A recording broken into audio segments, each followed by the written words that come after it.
কি রান্না করবো আজকে? বাইক মাছ।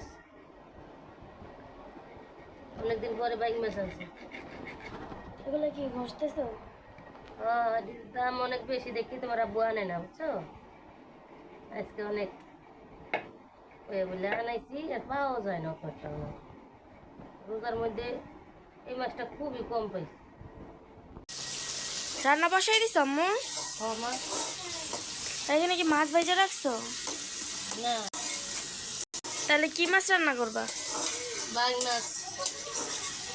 বাইং মাছ? ও, এই মাছ ভাজা ভাজা, খাইবো? এটা তোমার আব্বু ভাজা খাইব। ও আচ্ছা। আর বাইক মাছ রান্না।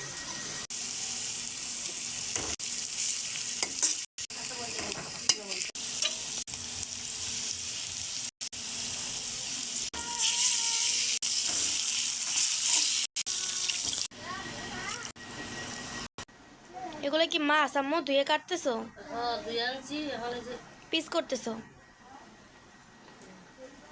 আগে বুঝি ধোয়ার আগে পেট কাটলে পেটের মধ্যে ময়লা যায় ঢুকে থাকে, বুঝছো। ধোয়ার পরে আরেকটা ধোয়া দিয়ে কষানো শেষ হয় না আম্মু?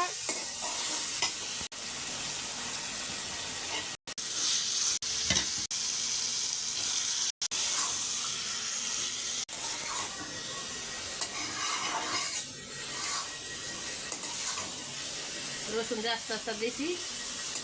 যেই কোনো তরকারির ভিতরে কাঁচা রসুন দেয় আস্তা, তাহলে ওই তরকারিটা অনেক স্বাদ হয়। রসুনটা খাইতেও ভালো লাগে। এরকম আস্তা দিয়ে দিলি ভালো শুধু করে। রান্না শেষ হয় না আম্মু? শেষ।